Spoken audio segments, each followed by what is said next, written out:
بعد فأعوذ بالله من الشيطان الرجيم بسم الله الرحمن الرحيم والذي بعث في الأميين رسولا منهم يتلو عليهم آياته ويزكيهم ويعلمهم الكتاب والحكمة وإن كانوا من قبل لفي ضلال مبين۔ سورہ جمعہ کی آیت ہے اور اس قسم کی قرآن میں کئی اور جگہوں میں بھی یہ آیت موجود ہے۔ اللہ تعالیٰ ارشاد فرماتے ہیں کہ ہم نے امیوں کے اندر انہی میں سے ایک رسول بھیجا۔ کن میں؟ امیوں میں، انہی میں سے ایک رسول بھیجا جو ان کے لیے ہماری آیتیں پڑھتے تھے، آیتیں پڑھاتے تھے اور کتاب پڑھاتے تھے، حکمت حدیث پڑھاتے تھے۔ وہ اس سے پہلے کخ ان کو نہیں پڑھتے، سمجھ میں آئے؟ تو نبی علیہ السلام ہمارے عقیدے کے مطابق اور ہمارے قرآن کے مطابق، حدیث کے مطابق معلم، استاد، ٹیچر بن کر آیا۔ لیکن ایسا استاد اور ایسا معلم اور ایسا ٹیچر شفقت کے اعتبار سے، علم کے اعتبار سے، مقام کے اعتبار سے روز زمین میں اس کا کوئی مثال پیش نہیں کر سکتے۔ سمجھ میں آئی؟ دنیا کے سارے جتنے ٹیچر ہیں نا، وہ چھوٹے بچوں کو مطلب آہستہ آہستہ پڑھاتے پھر بڑا کر کے پڑھاتے ہیں۔ دنیا میں کوئی ایسا ٹیچر نہیں ہے کہ جس نے ہر عمر کے بندے کو پڑھایا ہو۔ سمجھ میں آیا؟ اور بڑی مقدار میں پڑھایا۔ تو حضور علیہ السلام نے چھوٹے بچوں کو نہیں پڑھایا۔ یہ جو بڑے بڑے پروفیسر ہوتے ہیں یا بڑے بڑے لیکچرار ہوتے ہیں، یہ تیار لوگوں کو پڑھاتے ہیں۔ کن لوگوں کو؟ تیار لوگوں کو پڑھاتے ہیں۔ چھوٹے بچوں کو پڑھا کے تیار کر کے جب ان کے سامنے پھینکتے ہیں تو وہ تیار لوگوں کو پڑھاتے ہیں۔ لیکن حضور علیہ السلام نے تیار لوگوں کو نہیں پڑھایا۔ جب وہ معلم بن کر، محسن اعظم، معلم اعظم بن کر آیا تو اس نے ہر عمر کے بندے کو پڑھایا۔ چھوٹوں کو بھی پڑھایا، بڑوں کو بھی پڑھایا، درمیانوں کو بھی پڑھایا، عورتوں کو بھی پڑھایا، مردوں کو بھی پڑھایا، بوڑھوں کو بھی پڑھایا۔ سمجھ میں آئی؟ بوڑھوں کو۔ لیکن بوڑھوں نے آر نہیں سمجھا کہ ابھی ہم بوڑھے ہیں، ہماری زبان نہیں چلتی۔ نہ انہوں نے سستی دکھایا اور نہ انہوں نے ہمت ہارا۔ سمجھ میں آئی؟ آر بھی محسوس نہیں کیا، سستی بھی نہیں کیا، مطلب جو ہے نا، اور دوسرا جو ہے نا، آر بھی محسوس نہیں کیا، سستی بھی نہیں کیا، اور ہمت بھی نہیں ہاری۔ مطلب ہمت، مین پوائنٹ اسی میں ہے کہ ہمت نہیں ہاری۔ اور حاصل کیسے کیا؟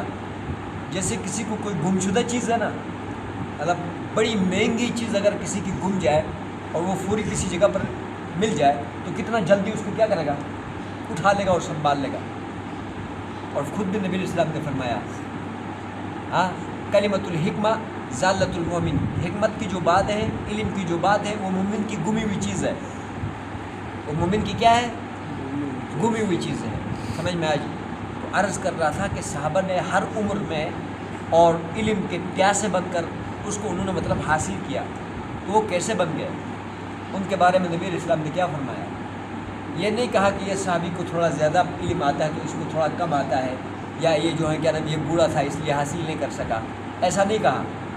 فرمایا اصحابی کالنجوم فبأیہم اقتدیتم اہتدیتم، مجھ سے علم حاصل کر کے ہر طبقے کے، ہر عمر کے لوگ آسمان کے ستاروں کی طرح بن گئے۔ اب جس کی بھی کوئی اقتدا کرے گا، یعنی اس کی چال چلے گا، اس سے علم حاصل کرے گا، اس کے ساتھ بیٹھے گا، اس کے طریقے پہ چلے گا، تو فرمایا کہ وہ ہدایت پالے گا۔ کیا پائے گا؟ ہدایت پالے گا۔ سمجھ میں آئی؟ اسی لیے اب یہ ہے کہ سارے علاقے میں لوگ کلمہ ہی غلط پڑھتے ہیں۔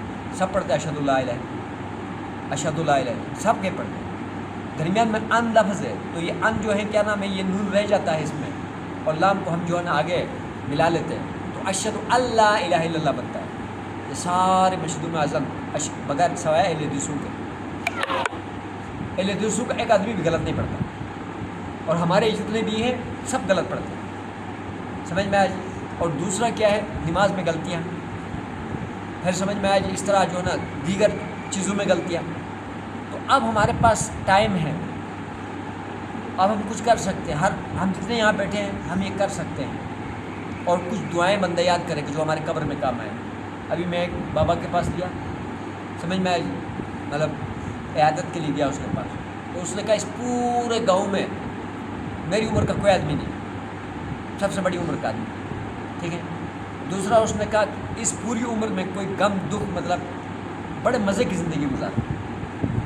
اس نے کہا بڑی مزے کی زندگی گزار. پھر میں نے پوچھا کتنی عمر؟ کہتا 91 92، لیکن میرا اپنے ترجمے 91 92 سے بھی کرا سمجھ میں آئی، اس سے بھی زیادہ ہوگا. لیکن وہ کہتا ہے کہ بس الحمدللہ بچوں کی شادیاں کروایا، سارا مزے کی زندگی گزاری، عزت والی زندگی گزاری، لیکن بس کہتا ہے ایک آخرت کا سوال رہ گیا. کیا کہا؟ آخرت کا سوال رہ گیا. اس لیے کہ وہاں تو میرا کسی نے کام نہیں آنا نا، وہاں تو میرا کسی نے کام نہیں آنا. تو بھائی جتنا بھی عمر گزارے، جتنا بھی یہاں کما لے، جو کچھ بھی کرے، بس ہمیں آخر میں آخرت کا سوال کیا ہو جائے گا؟ رہ جائے گا. ہم نے سب ادھر ہی جانا، سب رشتہ داروں نے سال میں ادھر ہی رہ جانا، ٹھیک ہے نا. تو ہم نے اس کے لیے تیاری کرنی ہے. وہ تھوڑا تھوڑا کر کے سیکھنا ہے. کیا کرنا؟ تھوڑا تھوڑا کم کر سیکھنا. جب سیکھنا شروع کریں گے نا، اللہ کو بھی ترس آ جائے گا، ٹھیک ہے نا. اور ہم سیدھا بھی کر لیں گے، ٹھیک ہے نا. اور پھر جو سیکھنے والا ہوتا ہے اس کے پاؤں کے نیچے فرشتے کیا کرتے ہیں؟ پر بچھاتے ہیں. تو ہم انشاءاللہ سستی نہیں کریں گے، سیکھ کے چلیں گے. ہم ٹائم دینے کو تیار. یہ طلبا جو ہے نا، بچے ادھر وقت سے پہلے آتے ہیں، ان سے کچھ سیکھ لیں. کچھ دعائیں جس کو مخصوص یاد کرنا ہے مشکلات کے لیے، آخرت کے لیے، کچھ مخصوص دعائیں ہم سے رہنمائی لے کر یعنی سیکھ سکتے ہیں. سمجھ میں آئی؟ تو ہم آپ کو بتائیں گے کہ یہ دعا اس کام کے لیے، یہ دعا اس کام کے لیے، یہ دعا اس کام کے لیے پڑھو، تاکہ آپ کے لیے فائدہ رہے گا. سمجھ میں آئی؟ اللہ عمل کرنے